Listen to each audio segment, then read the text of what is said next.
बोलो श्यावर रामचंद्र भगवान की जय। आज हम स्वामी राम सुखदास जी के प्रवचन का कुछ अंश ले रहे हैं, जिसमें ये समझाया गया है एक दृष्टांत के द्वारा कि नाम जप के द्वारा व्यक्ति का स्वभाव और उसका प्रारब्ध कैसे बदल जाता है। आप प्रेम से सुने और अच्छा लगे तो वीडियो को सब्सक्राइब करें और अपने जो भी परिचित हों उनको भी शेयर करें ताकि उन तक ये पहुंच सके और वो भी समझ सके और भगवान की भक्ति में अग्रसर हो सके। जो व्यक्ति स्वेच्छा से एवं अन्य की प्रेरणा से हाथ पैर मन तथा वाणी से इष्टानिष्ट क्रिया करता है उसे कर्ता कहा जाता है। कर्ता जिन साधनों से कर्म करता है वे करण कहलाते हैं। वे करण यदि बाहरी हैं तो उन्हें बाह्य करण और यदि भीतरी हैं तो उन्हें अंतःकरण कहा जाता है।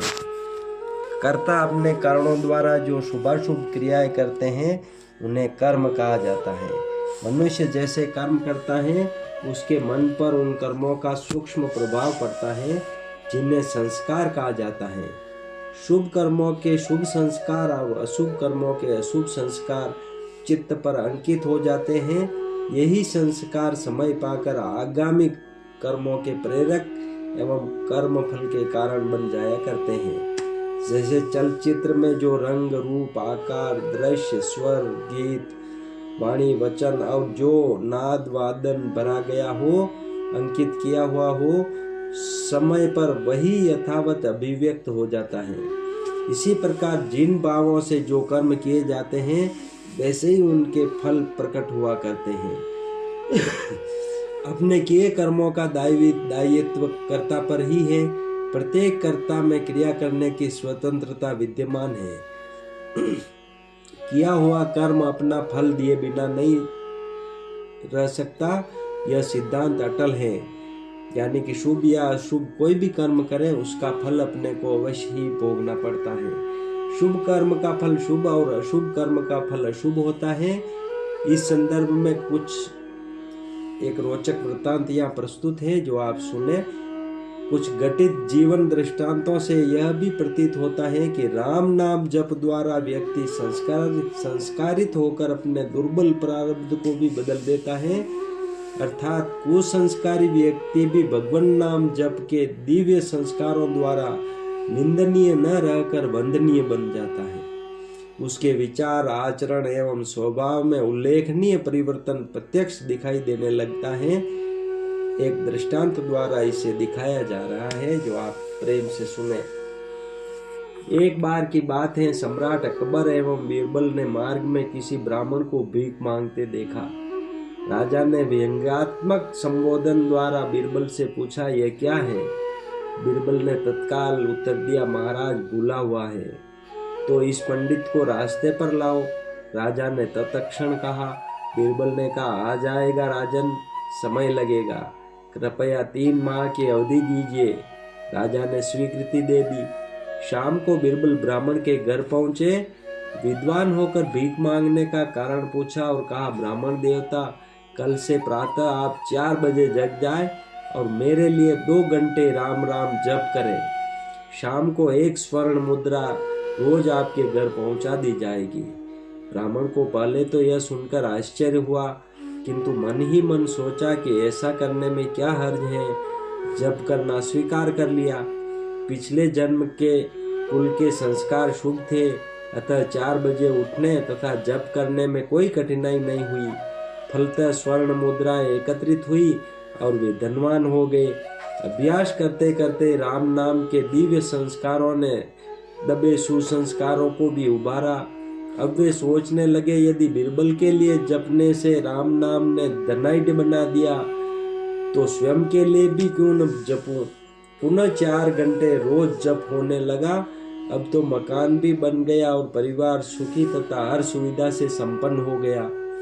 फिर धीरे धीरे उन्हें नाम मीठा लगने लगा और कामनाएं कम होने लगी। अतः उन्होंने बीरबल से निवेदन किया, अब केवल अपने लिए ही जप करूंगा, आप कृपा करके स्वर्ण मुद्रा न भेजें। राम नाम की उपासना ने मेरा विवेक एवं वैराग्य जागृत कर दिया। प्रभु भक्ति की लगन लग गई। ब्राह्मण देवता ने अवसर पाकर पत्नी से कहा, देवी, ईश्वर कृपा से घर में सब कुछ है और प्रचुर मात्रा में है। परिवार का जीवन यापन निर्विघ्न हो सकता है। अतः आप अनुमति दे तो मैं एकांत में रहकर जब साधना करूं। पत्नी साध्वी थी, उसने सहर्ष स्वीकृति दे दी। अब ब्राह्मण देवता सतत राम नामोपासना में, राम रंग में रंग गए। साधना फलने फूलने लगी, लोग दर्शनार्थ पधारने लगे। प्रसिद्धि की बात राजा तक भी पहुंची। वे बीरबल सहित महात्मा के दर्शन करने पधारे। लौटते समय अकबर ने कहा, महात्मन, मैं भारत का बादशाह अकबर आपसे प्रार्थना करता हूँ, यदि आपको किसी भी पदार्थ सामग्री की आवश्यकता हो तो निसंकोच संदेश भिजवाइएगा, तत्काल आपकी सेवा में पहुंच जाएगी। ब्राह्मण देवता मुस्कुराए, बोले, राजन, आपके पास ऐसा कुछ नहीं जिसकी मुझे जरूरत हो। हाँ, यदि आपको कुछ चाहिए तो मांगने में संकोच नहीं करना चाहिए। बीरबल ने कहा, राजन, आपने पहचाना इन्हें? ये वे ही ब्राह्मण हैं जो 3 माह पूर्व भीख मांग रहे थे। राम नाम के जप ने एक भिखारी को सच्चा दाता बना दिया, वास्तविक धन का धनी बना दिया। राम नाम के सुसंस्कारों के प्रताप ने इनके लोक परलोक दोनों सुधार दिए। राजन, आपने कहा था इसे सुधारो, तो मैंने पहले स्वर्ण मुद्रा का प्रलोभन देकर इनसे राम नाम का जप करवाया, और जब इन्हें राम के नाम में रस आने लगा तो इन्होंने स्वर्ण मुद्रा लेना बंद कर दिया और भगवत प्रेम के वशीभूत हो जप करने लगे, और आज इनका नाम जप का संस्कार दृढ़ हो गया है। यह सुनकर अकबर को बड़ा आश्चर्य हुआ।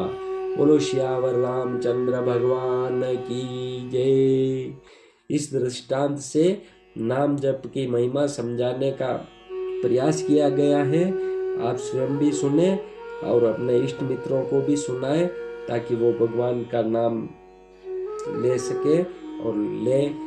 भगवान के नाम की महिमा तो कितनी भी बखानी जाए बहुत ही कम है। ब्रह्मा विष्णु महेश भी नहीं बखान सके तो अपन क्या बखान सकेंगे। बोलो श्यावर रामचंद्र भगवान की जय।